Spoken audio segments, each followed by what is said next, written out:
3. Welcome to TWitWoW, the best wrestling podcast made for wrestling fans, by wrestling fans, on the web today. I'm John. That's my cohort and commentary, Ashton. And this is our NXT review. And I'm going to be honest with you all. This isn't another I just don't care at all about this product, fuck NXT 2.0 kind of energy. But I was pretty meh on this episode. I think where I'm at with NXT 2.0 is there are definitely acts that I like. Wendy Chu, I love Diamond Mine, love Imperium. Walter specifically. GYV, there is a lot to like. Hell, fucking Andre Chase even. I like him too, and I liked how he finished his match tonight. But the thing is, what NXT is prioritizing and emphasizing, Toxic Attraction, notably Mandy Rose, Kaylee Ray, fucking Jensen and Briggs, because he did a little something tonight. Fucking Gacy and Harland, of course, and LA Knight, and Grayson Waller. Now, LA Knight and Grayson Waller, I'm kind of male. I don't actively hate them, but I'm not really enthused by them. And so a lot of what NXT 2.0 is prioritizing, I can't get emotionally invested in. So it's not that I hate the product as a whole. I think, to be as pointed as I possibly can, what I hate are the product's current priorities. With that said, I think that's a good place to punctuate and hand it over to Ashton. Ashton, how did you feel about NXT tonight? How ironic that I literally tweeted, maybe it'll be more positive this time, and you open with there's the whole thing about their priorities being out of order, basically. I thought that tonight's show was one of the best episodes of NXT in a long time. I thoroughly enjoyed tonight's show for the most part. Obviously, I completely agree with you on some points, namely anything involving LA Knight and Gacy and Harland. Yeah, fuck all of it.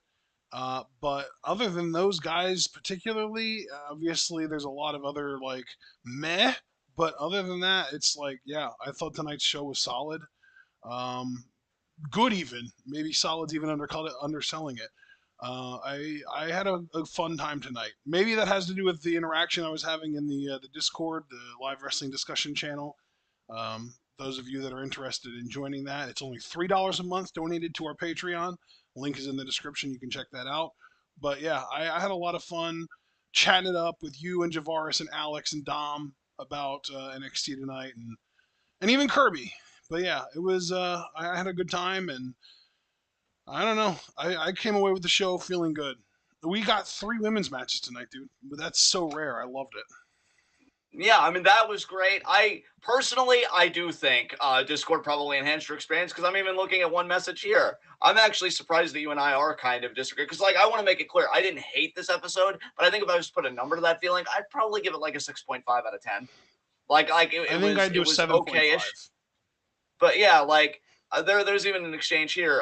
Foster says NXT 2.0 seems far better about debuting people in a suitable time, because Draco Anthony and that cool vignette he got, which was cool to see because I've been wondering about him. And then you said, I agree, shame about everything else. And so I felt like you and I would be closer on a similar wavelength. No, that was more just a comment on the product as a whole, not necessarily tonight specifically. Right. Yeah. And maybe that's the kind of comment I'm making too, though, because these acts that I kind of emphasized have been priorities for several weeks. So in a way, because I feel like the LA Knight Joe, just looking at tonight's episode in a vacuum, I feel like the LA Knight Joe Gacy Harlan segment was very short, maybe 6-7 minutes at most. I feel like you mentioned Jensen and Briggs. We didn't see Briggs tonight, and Jensen got maybe 20 seconds of TV time. I really enjoyed the segment that we got with Malik Blade and Idris Enofe. With even despite the fact that it involved Mandy Rose, I think that segment made those guys seem more likable and fun. I kind of liked the Kaylee Ray mind games tonight, even if I don't like her on the mic. I don't like her talking, but I liked her antics tonight. I thought that was kind of cool. Yeah, I think there was just a lot to like about tonight, and the stuff that I didn't like, I feel like was kept to a minimum, which is why I think I'm coming away from this feeling so positive. That's fair. That's fair. All right. Let's get into our first segment, Heat of the Night. I've got nothing. Really? Do you have anything you want to talk about? No, God, I really want to come up with something because I feel like I don't want to be negative during our review. But just off the top of my head, I can't really think about anything. Um, yeah, I don't really know. All right, well, let's not stay too stuck on it then, and let's get into our NXT review. We open up hot, 6-man tag, Diamond Mine versus Imperium. I liked how they booked this, because they book it from the jump. Diamond Mine's doing a pose, Roddy doing his, like, center arm spreads out pose, Yeah. and Walter just boots him right in the head. So Oh, I I like will that say I immediately. missed the first 5 or so minutes of this match, but I did manage to see the finish with the big power bomb, and I think it was Roderick trying to get into the ring to break it up and failing. Yeah, yeah. Um, I really enjoyed this match. I think the crowd was hot on it too. I think the crowd was super into this. I liked how it protected Roddy again with the boot to the head right at the start. Good back and forth. Diamond Mine looked really credible in there. The creeds are really growing on me. Everything I read from dirt sheets internally, it seems like Julius is the prospect. I like Brutus too, though. I think he's got a good look. I think he could be like a solid mid-card monster heel down the road, possibly, if they ever wanted him to go on his own. Because with tag teams in WWE, I'm always thinking, like, when are they going to split up and who's the single star kind of thing. Dude, every time I So, see him, I just see like a different universe version of Steve from Stranger Things, where he decided to get swole and start wrestling instead of saving a bunch of kids from supernatural monsters. fuck yeah. Um, so, yeah, like you said, Walter gets the power bomb and the pin. Again, great matchup. I love this feud between Imperium and Diamond Mine. I'm guessing the book's kind of closed because Imperium kind of won this. But again, that boot at the beginning really does protect Roderick and Diamond Mine as a whole. I did like that. Yeah. Afterwards, we get LA Knight and the Holding Grayson Waller and that. So we're just going to skip right over that. Toxic Attraction make their entrance. Gigi Dolan, she talks first. I like it. She even says, how did she say this? That even the unfavored like get lucky sometimes or something like that. I like the way she phrased that. I like Gigi's confidence when she talks. I like how she says things, to put it rather plainly. And she says Indy and Persia will be getting their tag title matchup at Vengeance Day. Yeah. And Kaylee Ray says, oh, that's great. Now, Mandy, it's your turn to give me the title match that I want. Mandy declines. They have a whole back and forth about it. And Mandy, says she's the hottest thing going. She jacked my shit tonight when she's like, oh, I don't care about any of that. Let's talk about me, which, I mean, mood, but how dare you, I think? I'm still processing some shit. So, yeah, before we do continue, I did want to just kind of throw out there, I wasn't a big fan of the idea that Gigi said something about Kaylee Ray, or no, not Kaylee Ray. Indy and Persia signed their own death warrant. I feel like that was like super like try hard, edgy, cringe kind of shit. right, it's kind of a tired out line in wrestling, the same as and nobody, and I mean nobody. Yeah. But kudos to Gigi on the delivery, at least. I think the way she carries herself in a promo, even if some of the stuff is generic, it Yeah. just makes me more excited if she actually got good content. Because I don't even know if she's speaking for herself or if it's a script. I don't know the Dude, situation over there. this is so fucking stupid that I have a hang up like this, but I feel like she should have some kind of foreign accent, like a British accent or an Irish accent or something. Her just having a regular ass American accent throws me off every time she talks. I wouldn't say that's stupid, but it's definitely, I wouldn't even say weird. It's just, I don't know. It's just how you feel, I guess. It's a quirk. Yeah. But yeah, because I don't know. I really don't take that into account. Mandy, on the other hand, her promos, like, goddamn. Foster, I wish I wrote her fucking promos because I think they'd at least be halfway decent. Um, just seems I very mean, like that's by the just numbers. provable fact. I mean, come on. I appreciate it. So they kind of go back and forth there. Obviously, like you said, the big storyline with those two throughout the night is Kaylee Ray kind of tormenting Mandy, starting with her abducting Gigi and JC, Yeah. which we kind of see like after this segment. And ultimately at the end, Mandy does give the title shot to Kaylee Ray, but she's giving it next week, which I feel like Vengeance Day, isn't that a week after that? So it's not happening on Vengeance Day. It's I'm not sure if next it's week. a week after that, or if it's a few days after that, or if it's a week and a few days after that. I really don't know what they're doing. Do we know what the date of Vengeance Day is? No. Maybe I should look that up real quick. Let me look it up. February 15th. So yeah, it's literally the week after. So it's not even a takeover. Yeah, rare that they're like doing the women's title match here, unless they are, and Dude, this I is going to looked it have up some earlier. square finish. Did you know that there hasn't been an actual takeover since August? Wow, dude, that's wild. NXT Takeover 36 is considered the last takeover, and that was also right before the switch to 2.0. That's crazy. I think they're getting rid of the takeover branding, and they might be getting rid of NXT having the quote unquote premium live events at all. They might just be switching over to NXT only having these special episodes of television to try and pop ratings because of how low they are. Yeah, I don't know how I feel about that, honestly. I personally think it sucks ass. Yeah, I don't have an opinion at present, so get back to me on that. Cora is interviewed backstage. She pretty much says she wants this match to prove to Raquel that she's tough. She wants to team with her for the Women's Dusty Cup. We've known that for a while. And, they're going to face off tonight. So then after that, we do get the abduction that I alluded to. And again, this is part of the whole angle of like Kaylee Ray just tormenting Mandy throughout the night. Then we get Cora versus Raquel. This was difficult for me because the match itself wasn't bad and it told the story that it wanted to tell. It's just, again, I know neither one of us like Raquel. And Cora, Cora's actually taught me something about myself. And I have three different categories. I either hate you as a performer, I'm cool with you as a performer and think you have promise, or I'm just a fan of you from the jump. Now, hate's pretty obvious, right? We could put that in the corner. I think the difference between me just being cool with somebody and me being a fan of somebody is when I'm a fan of yours, I enjoy both the journey and the finished product. If I'm cool with you, I'm just kind of waiting for the finished product. And I think that's why I'm not a fan of Cora Jades. I'm just I'm cool with her. I don't have a problem with her. I'm just waiting to see her develop because she is only 19. But like, take a Kamitani, say.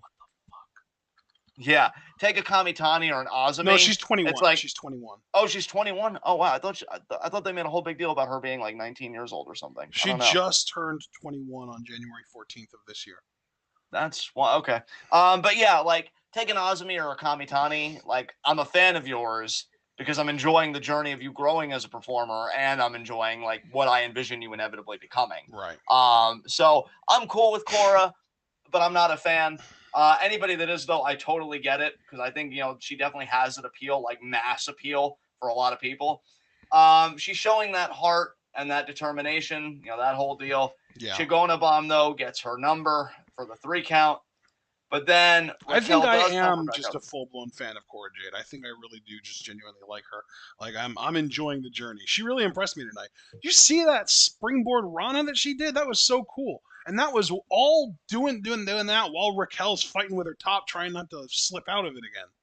Yeah, dude, Raquel's so bad. But yeah, Cora did look good here. I thought her bumping was good. Her selling was good. She definitely communicated and conveyed Scrappy very effectively to me. Yeah. And then after the match, Raquel helps her up, says, let's go win this thing. It'd be amazing if they lost in the finals. And then Raquel just kind of turned on her because I don't buy Raquel as a babyface. No. I would rather they lose in the finals and Raquel just kind of goes off on Cora, says, I wasted all my time on you for nothing. And, because there's no way Cora's going to be heel, at least not right now. Right. I think NXT 2.0, if anything, they'd like to position her as the top women's babyface, maybe even this time next year. So I don't know. I don't want these guys to win. I want the deeper story of Gonzalez just going back to being a heel, which feels like a more natural fit, and Cora just having to fight from underneath and being that underdog. But dude, I almost have to wonder if NXT really feels like they have like an established female babyface in Raquel, and because of that, they're going to want to turn Cora instead. Dude, just my personal opinion, and I know we've kind of diverged on some points of the next night. I think that'd be the stupidest fucking decision. Like I I would, yeah. I won't comment on how I feel it would be as far as that goes, but I think that they might see it that way, just because I think it's been made very clear that you and I see Raquel Gonzalez one way, and NXT and the NXT crowd see her in a very different way. Yes. Yes. All right. Well, we'll see how that goes. After this, we get another Saturday vignette, Mm-hmm. and I'm like, oh dear God, here it comes. Yeah, that's what But she thankfully, I was. Oh my God, really? said. I didn't expect to pop you like that. Wow. But yeah, thankfully, I was relieved with what we did get, but we'll get to that in a few moments. After this, we get Pete Dunn with a promo on Tony D'Angelo. I don't care about you, Peter. I actually regret any time I did You know care. what? I got to give credit where it's due. Pete actually tried to have a personality here. He still didn't, but I always talk about how he always just seems like he doesn't want to be here and he doesn't try. But he did try here, so I at least want to give him credit for that, even if it was still not that entertaining. All right. We get Kayla Inlay versus Yeah. Sare. Yeah. And yeah, Sare, we see her. I will give credit to this. I love the camera work on this. Just kind On of the showing drop kick? Sare walking up. Oh, No. right. The The transition. entrance. The transition. I Yeah, gotcha. the transition I thought was great. I think it was conveyed very effectively. And she walks through. In my opinion on the gear and the look, I'm gonna be honest. Maybe I'm just a bit. I like it. It's nothing negative, but I almost feel like they're trying to go for like a Kyrie Light sort of look because parts of the No, dude, I aesthetic seem very totally Kyrie feel you. inspired. The Yeah. gear specifically feels very Red Kyrie. Yes. Very much so. So I'm glad I'm not the only one because I didn't Yeah. want to be projecting or anything. But I'm I'm like, not a big fan of the silver bangs either. I don't know why they had her do that, or if she was her decision, why she did that. I personally was cool with it. Honestly, it's just great to see her fucking win. It's just great to see her Yeah, wrestle. I Honestly, hope the finish was a botch too, because I really don't want for her finish to not be a bridging version of that final move she hit. yeah. I don't know. I really It hope could that it be how was they're doing just it. Kayla, being too heavy for her to maintain a bridge on or something. I don't know. Yeah, yeah. I don't know, but it is good to see Sare back Yeah, in the it is. mix. Definitely. She gets the win with the Sunray Uranage, which was amazing. Then we get a Duke Hudson vignette. This is another thing I like about NXT, if I'm honest. Even if I don't like the talent, I like that they do these vignettes and they give people speaking. Like, I like seeing personalities be Yeah. developed, even though I don't Yeah. like the personalities because it's like, you're using your resources at your disposal. Yeah. So, It's really nice to have a wrestling promotion that puts effort into giving their characters personalities rather than a character's personality just being who they're fighting at the time. yeah. Duke Hudson just talks about, how he had an opportunity. It wasn't really about Dante Jen personally. It was just he saw an opportunity and he took it. And Dude, I I love like that. this new Duke mentality. Yes. I'm telling you, man, dude's a fucking star. Like It is that like program the camera was perfect like A to B to C character progression that we've gotten, and probably some of the best character progression we've gotten in any wrestling promotion in recent years. This dude went from being literally known as a gambler to now he gambled and lost, and now he's making the decision that he is going to stop gambling and he's going to start taking initiative and start going after the things that he wants so that there isn't any kind of luck involved in making sure that it's all just himself. Like, I love that. And see, you breaking it down that way tells me, and this is a big compliment to Duke and really to, Duke's production, so to speak. Yeah. It's quintessential pro wrestling. Yeah.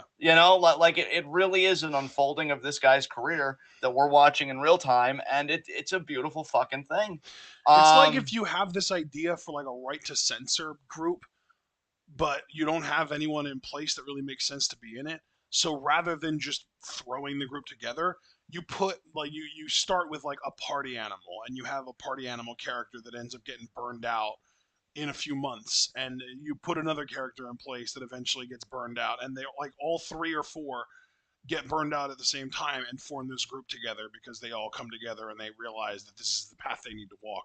It's that kind of planning ahead that I love in pro wrestling.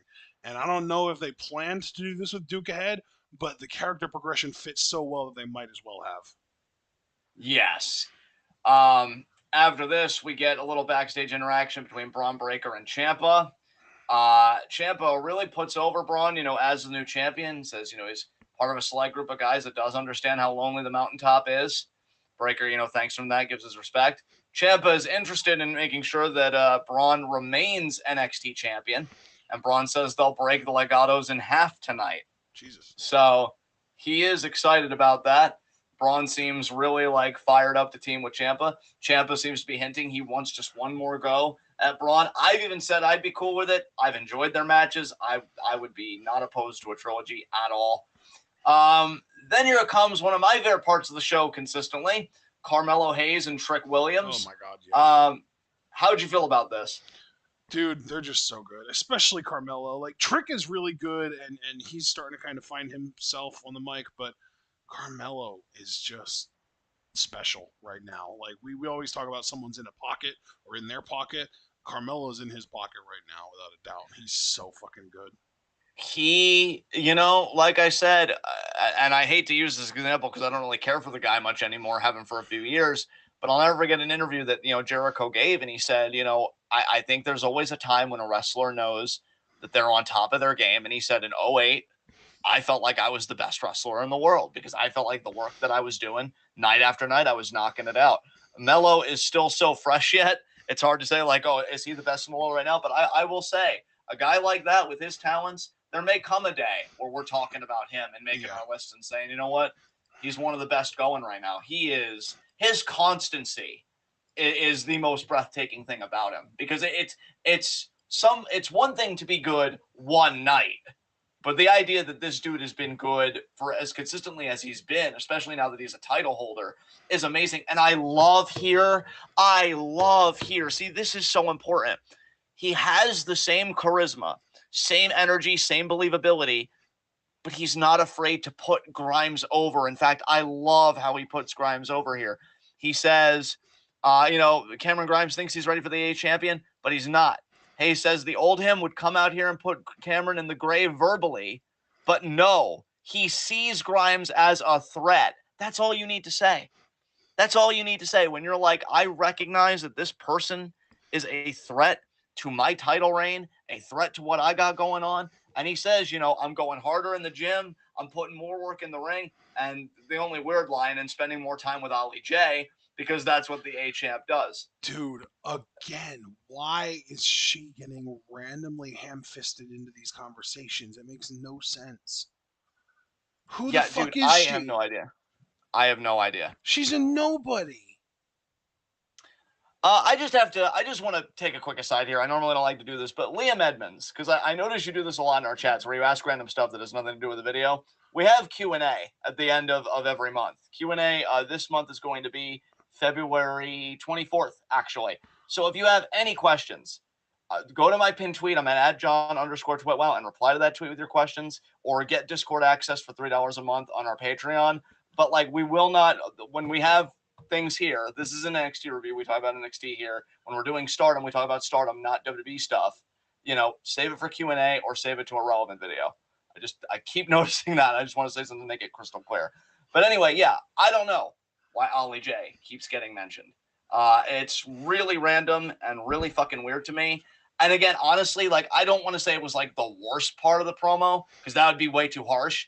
But it wasn't. I mean, it was the only part of the promo that made no goddamn sense. So in that sense, it was the worst part of the promo. Yeah, because I liked everything before that. Again, when he's acknowledging, I'm working harder in the ring. Yeah. I'm putting more time in the gym. I'm like, yeah, this is how you make spending more time with Ollie J be the exact opposite. You're not focused on trying to win. Exactly. And see, that was my problem too, because on one hand, I have to give Hayes credit. This is how you simultaneously acknowledge someone while making yourself look like a badass. I acknowledge someone by saying I'm putting more time into the gym, but I'm making myself look like a badass because, hey, I can spend more time in the gym. My cardio is better than yours. I love that. I love when you can accomplish two things simultaneously with one sentence in a promo. And he's really good at that. But like this Ollie J thing, fuck, man. I don't, Right? I'm not I here for that. why? Who is why? I just really don't get it at all. I like. I'm telling you, dude. They have to have her under contract, and they want to make her a thing. I feel like that fucking girl from Mean Girls. Stop trying to make Ollie J a thing. She's not gonna be a thing. She will be if they want her to be. Uh, Lord, I just don't get the fascination. I really don't. Dude, I ran down the numbers with you the other day. She has like under 10,000 plays on Spotify.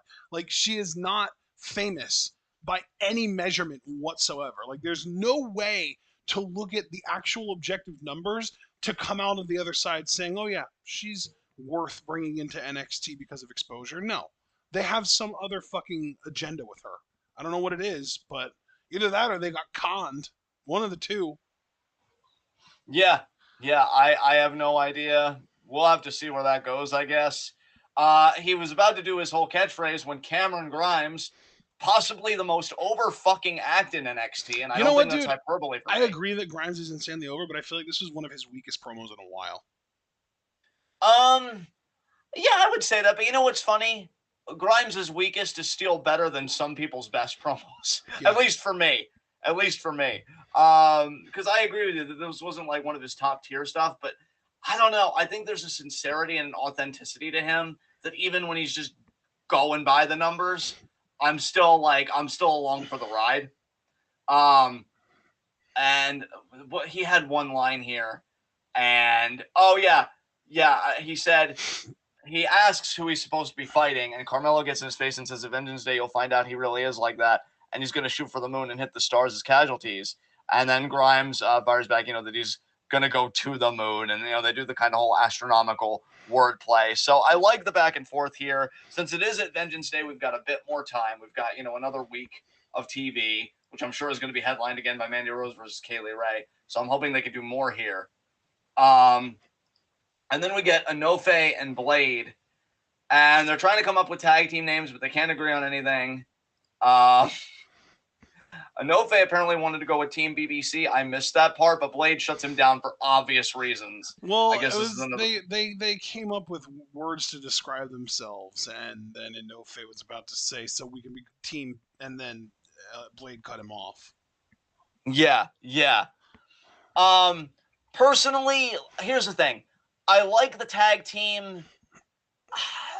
See, this is why I say comedy's subjective, and it always fascinates me what comedy resonates with what people, because I really didn't find any of this funny. This I found was it like very a big try-hard. low-hanging fruit, so if you're not into that kind of comedy, you're not going to appreciate it. Yeah, and this wasn't the kind of comedy. I think the funniest part was when, what was it? I think it was Blade that said, I need a minute.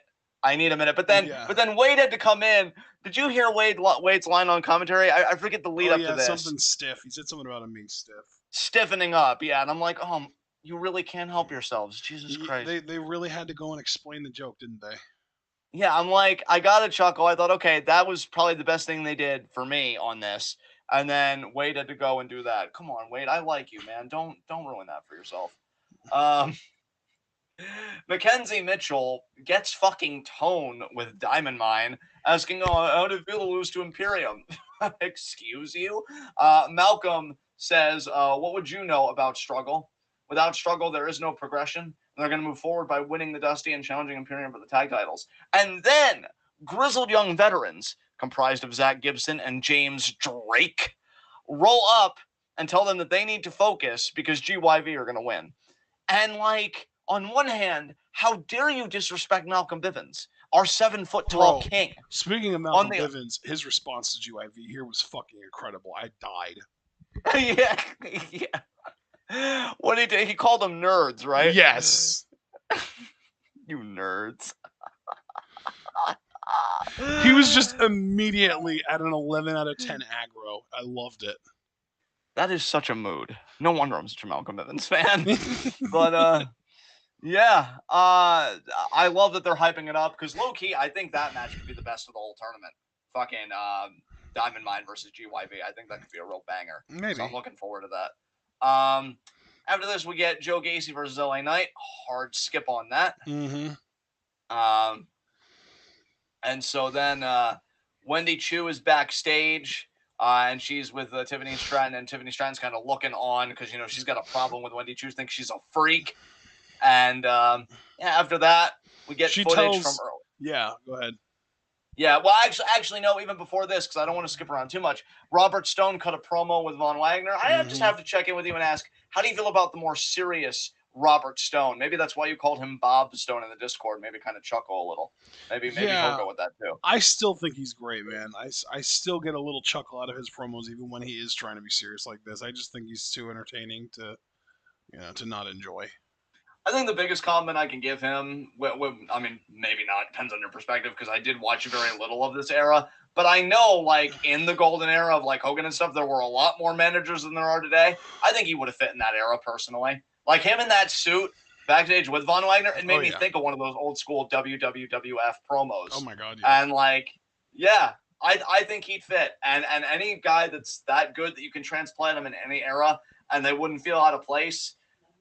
To think that this guy used to be fucking Robbie E. What the fuck? Wrestling's weird. Wrestling is weird. It definitely is. But yeah, then we got the whole Tiffany Stratton thing where she offers to take Amari Miller shopping if she takes care of Wendy Chu tonight. Oh, God. That's all you're offering with all that wealth? All right, whatever. Amari Miller versus Wendy Chu. Daddy's wealth. Yeah, I mean, come on, dude. With how much wealth is inherited, all wealth is essentially daddy's wealth. That's true. That is true. I was even about to say, too, Daddy gives me a healthy allowance of $8 million a week. God, all my daddy gave me was a healthy allowance of complexes. Anyway, we got Amari Miller versus Wendy Chu. Man, I didn't remember holding my arm out, but you still struck the nerve anyway. I'm so talented. Anyway, we get Amari Miller versus Wendy Chu. I really love Wendy Chu, and I'll just echo your sentiments in the Discord. That theme is a bop. I can't wait for WWE Music to upload that shit. Yeah, it's like take Liv Morgan's theme, but really turn up like the sleepy themes. And, since I'm in such a complimentary mood, I've been complimenting a lot of the talents and even a little bit on the production side. I have to compliment the talent again here because normally you'd think a gimmick like this would anger me because, I mean, as you rightfully pointed out, I think even last week, it is an infantilizing gimmick when you get down to brass tacks. But Karen Q is so committed to this that I can't help but, just again, be along for the ride. She's won me over. I even said in the Discord, and I am going to stand by this, WWE might have unintentionally found their answer to Orange Cassidy and Wendy Chu. Yeah, absolutely. Because OC's whole thing is that he does like the lazy, I don't really want to fight, I'm just here for the paycheck shtick, until he gets pissed off or is forced to try, and then we see, this dude can go. Wendy Chu's the exact same thing, except her gimmick isn't lazy, it's sleepy. Yes. And I don't know what it is about this gimmick with me. How many millions of tweets do you think we're going to see about Wendy Chu over time where it's just GIFs of her wanting to sleep instead of do literally anything else, and they just quote tweet it and say mood? Yeah, it's going to happen. I honestly, I think it's a gimmick that's coming along at the perfect time. Yeah. You look at everything happening, people kind of reassessing their lives. Yeah, great resignation. People like, do I want to spend over a third of my life, if not more, working for somebody I hate? Nah, I think I'm going to sleep in. This Wendy Chu's got the right idea. Making them rich while I barely scrape by? Yeah, no thanks. Hell, if anything, Wendy might have even locked that down with her actions tonight. Absconding away with fucking Tiffany's black card, which was awesome. I want a vignette of her shopping spree next week. Yes. I wonder if she would buy like regular clothing or if she would just buy like super expensive like pillows, like spend like $4 or $5 grand on a bed that's like super like orthopedic and shit. Yes. Yeah, dude, that's exactly what I want. That's exactly what I fucking want. Yes. And it's fascinating to me, and this is one of the things that I'll always love about wrestling, is when a gimmick connects with somebody, maybe even for reasons that they don't understand. because we've known about Karen Q for several years. Yep. But this is the time where I'm really behind her and I really like her. Because before, she'd be very similar to a Cora. Like, yeah, she's good. I respect her. Like, she's definitely safe, this and that. But I wouldn't go as far as say I'm a fan. I'm a fan of this. Now, granted, I was also a fan of Tian Sha, but actually, I might even be a bigger fan of this. I think And I couldn't the even thing tell you for why. me with Karen Q is like I've known I like her for a while in the ring. I was just waiting for a reason to get invested, and Tian Sha provided that. And now Wendy Chu is kind of allowing me to be even more invested because now it's not about her being in the background of some, scary fucking organization or whatever the fuck. It's about her as an individual being over as fuck in her debut match, in her debut singles match. Yes, yes. I even think that this has a greater longevity potentially if they play their cards right than Tian Sha. She Dude, might can have I really also found a good just gimmick here. add, this was against a babyface. Like, she was this over against an already relatively well-liked babyface in Amari Miller. People like Amari Miller. I like Amari Miller. And Wendy Chu was already this over against her. Imagine if you put Wendy Chu against a fucking Mandy Rose, for fuck's sakes. I want her to be the next NXT Women's Champion. Like, I don't give a shit. That's, Like, I'd love that. I don't Yeah. think it's likely, but that would be really neato. Yeah. I mean, pretty much my exact same energy. Is it going to happen? Probably not. Would it be fucking cool? Yeah. Yeah. Yeah. Yeah. Like, imagine, she could even do an angle, because you wouldn't want to do it every time, then it gets old really quickly, but you could even do an angle where somebody just tries to take the NXT Championship away from her, like, literally, like, take the title away from her, and they always think Like, they can do it physically while she's remove it sleeping. from her possession. Exactly, and they always think that they can do it while she's sleeping, but every time she just kind of outfoxes them, or it just doesn't work out. Like, if you're gonna be a family product, family stuff can be entertaining, and obviously they're trying to be a bit edgier in ways that make me groan personally. But like, this is a gimmick. I don't know. It connects with me. It resonates, and that's all I can ask for. And maybe it's just best not to question it and just have fun with it. So this match was great. I enjoyed this. I love the gimmick-based offense. You're right about Amari Miller. She is good. I think she's somebody else. I always think about like those baby faces that like if I was to do a big takeover matchup after really building somebody and I gave them the emotional video package and everything, who could I pull it off with? Now, there were a lot of women before the big releases that I could have said this about that has dwindled considerably. Yeah. But I think about like a Zeta Ramir, for instance, when she was employed.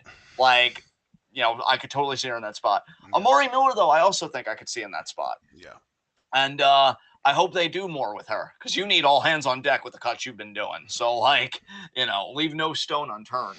Yeah, at this point, the people who are left are the fucking chosen ones.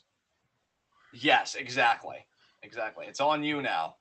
It's like when you cut that many people, you're not picking who you don't want. You're picking who you do want and getting rid of everyone else. Yes, exactly. So, exactly. Like, if you're still around, it's because they really, really wanted to keep you around. Because you could have been part of one of those long-ass lists as well, and you weren't. And that's for a reason. Yes. And, so they go back and forth a little bit. Match ends pretty much with a flying Polish hammer, it looked like. That is one thing I'd love, even if her finisher was a sleeper. That'd be so cool if she rehabilitated an old school move like that. Yeah. I'd love it to be something sleep-based just to really round it out. Because honestly, I don't know how easy this would be for her to do if the women in the NXT women's division would be able to take it correctly. I'd love for her finish to be a sleeperplex. Yeah, oh my god, that'd be insane. Yeah, I'd love that though. I'd fucking love that though. And yeah, that really all comes because Tiffany is distracting Amari by saying like, "Hey, do we have a deal?" And she offers the card, and Amari actually takes it. Yeah. But and then I like that it didn't end with the roll up. I will give that credit, even though I don't like the finish in and of itself. I'm at least glad it wasn't a roll up of death. And yeah, Wendy gets the win. And Tiffany just starts screaming at her, "We had a deal. Where's my card? Where is it?" I kind of wanted Amari to just kick her or slap her and walk off. But she genuinely looks kind of bad. And she's like, I don't know. She's kind of pointing at Wendy. And Tiffany's like, no, my black card. No. Have you ever heard the Chainsmokers song Selfie? #selfie? Yes. Tiffany Stratton's voice reminds me of the women from that song. Yes. That's all I'm going to say to that because, I think you hit the nail on the head there. So, again, Wendy Chu getting away with the black card. You love to see it. Hope, again, we get a vignette. Then we get Indy and Persia. Persia is she's ogling Duke Hudson. Now Indy has the audacity I kind to of be love it, like, honestly. oh, stay focused and best friend to best friend. He's trouble. Like, first of all, I'm sorry, but haven't you been the reason that as a tag team you guys were losing until you got your shit together? And second of all, last I checked, Persia's a grown-ass woman capable of making her own choices. And honestly, I ship her and Duke Hudson. You know why? Because in the wrestling space, I ship winners. And that's what these two are. So I'm for it, Persia. Don't listen Dude, to Indy. I fucking love the idea of this happening. I really hope it becomes a whole ass thing. Because, like, if you think about it, Indy Hartwell married a dude who was best known for kidnapping people. Yes. But she thinks she has the right to tell Persia, oh, that guy's trouble, when the worst thing Duke Hudson's ever done was, like, gamble. To be the trick to your Carmelo, talk your talk, friend. Because god damn. Yeah. Yes. Yeah, Indy is completely out of line here. And I think what's going to make this really interesting is that we've got Indy and Dexter, a babyface couple, where Indy and Persia are kind of a babyface tag team. But now Persia is crushing on Duke Hudson. We could potentially get a heel couple out of that. So it would be like a 3 oval Venn diagram. And I love that shit. All right. Yeah, I like how you put that. Sounds exotic and oval. That's also a Venn diagram. Well, yeah, the 3 oval Venn diagram. Yeah, I could see it. I could fucking see it. It's beautiful. Yeah. All right. You see how it like overlaps over Persia and Indy because of their partners?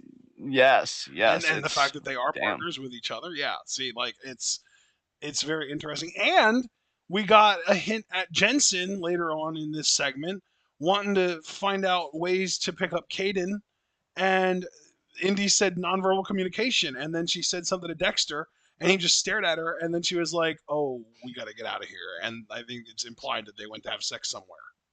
In the hot tub. She's Oh like, let's yeah, go to hot the tub. hot That's right. tub. Yeah. So clearly, Indy's really good at either interpreting nothing or just completely, making shit up that Dexter doesn't actually mean to say in her own mind, which seems more likely. But regardless, I'm curious to see if Jensen tries to actually use this advice in his efforts to woo Caden. I just thought of something terrible, and of course, me Oh being boy. me, I have to share it with the whole group. Oh, You saying that? as soon as you say you thought of something terrible, I immediately need to know exactly what it is. Yeah, I mean, you saying that like Indy just kind of like in her own mind projecting what like Dexter's saying. I want that to be the reason they inevitably divorce. Like, I want the first Yes. time he ever speaks just to be to tell Indy I want a divorce and just walk off and like just shatter She's her just fucking world. confused, like, what? Why?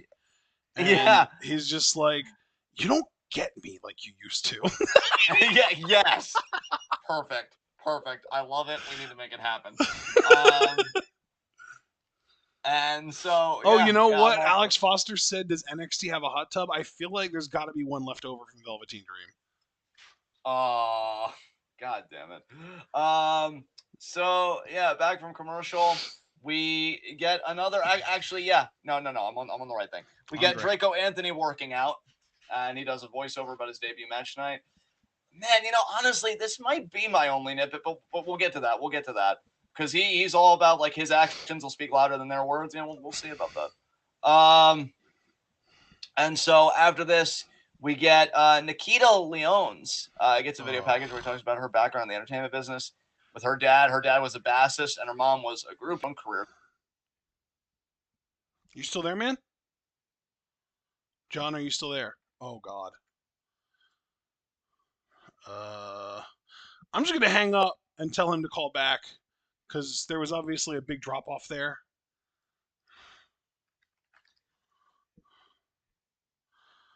Hopefully, this doesn't take too long. 5, 4, 3, 2, 1, and come on, John, call back. There it is. All right, I was early. Hey, you cut off really bad there, man, and I was afraid that the call dropped, and if it would have dropped, it probably would have prevented you from hearing me, so I just figured I'd hang up and get you to call me back. Okay, cool. So the You left Nikita off line. at talking about how her dad was a bassist and her mom was a groupie.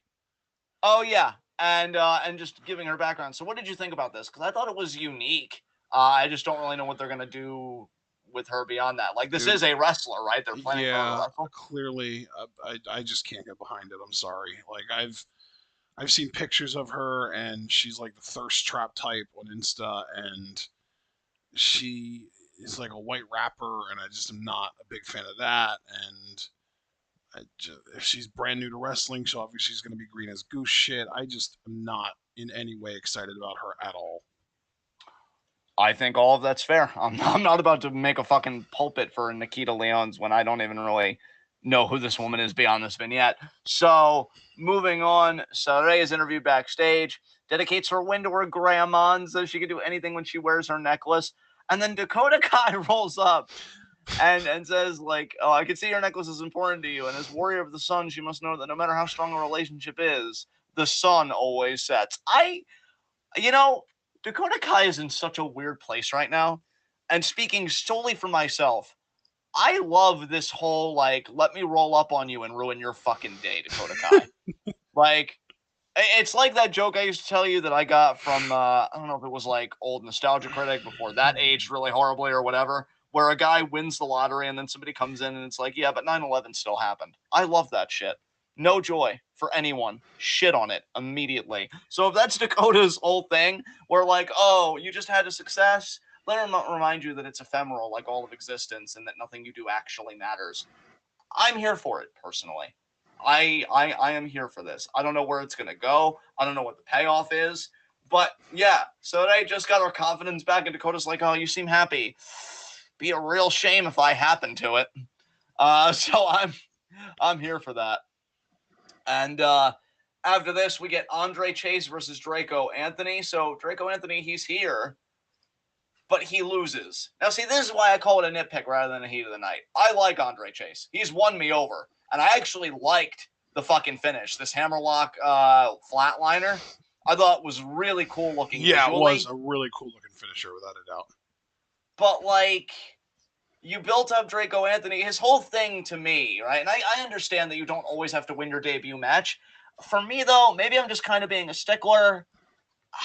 I feel like this would have been an exception where like he should have won because his whole thing was my actions are going to speak louder than your words. And Andre Chase is known for like cutting a lot of promos and talking about Andre Chase U and all that stuff. This was the guy that he should have beat for his debut at least. I don't like that he lost. I feel like that kind of deflates the vignettes a little bit.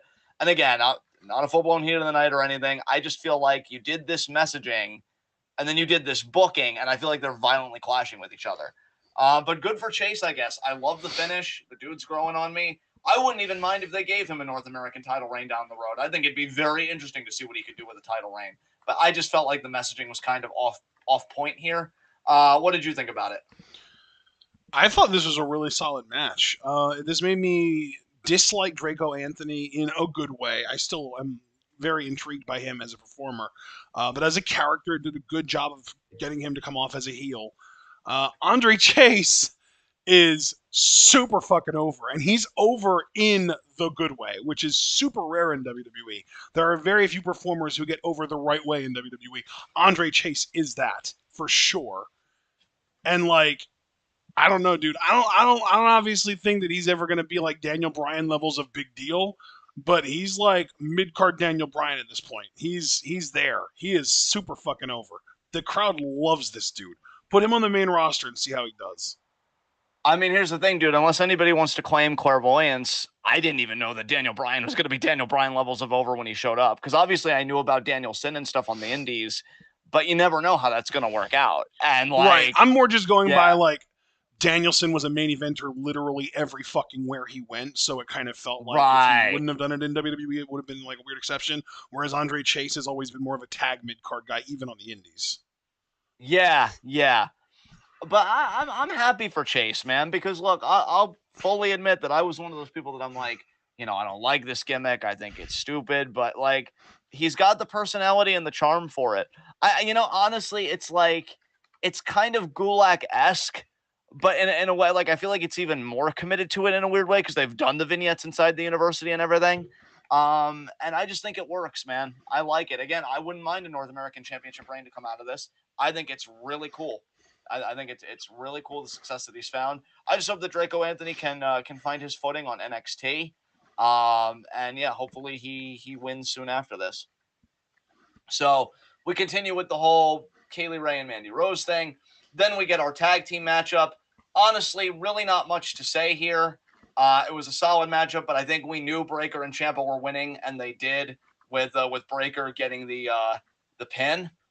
And yeah, I think Breaker won with the whole military press slam. I think it was on Mendoza, I want to say.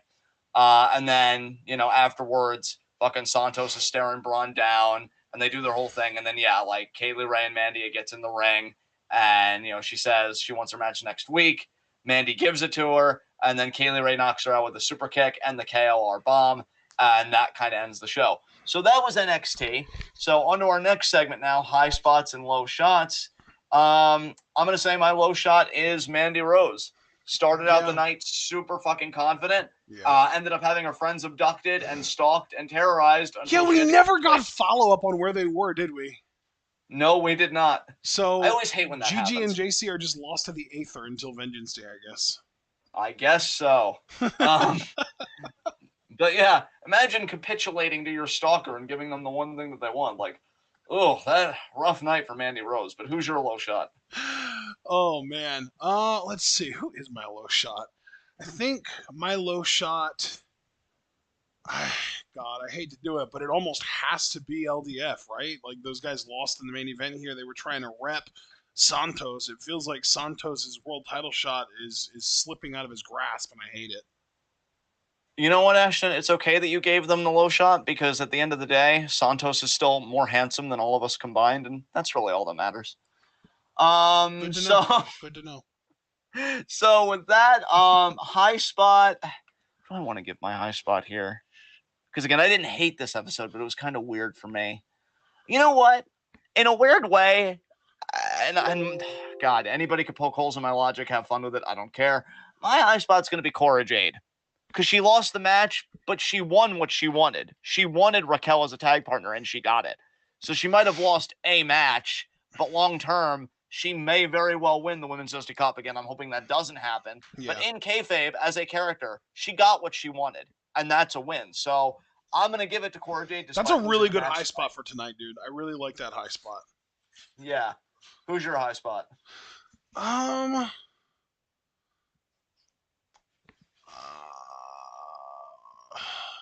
Kaylee Ray. I'm going to make my high spot Kaylee Ray because, like I said, even though I still don't like her on the mic and I'm not overly interested in her in the ring, she did have a lot of really interesting and fun segments tonight with the stalking of Mandy and, of course, the abduction of Gigi and JC.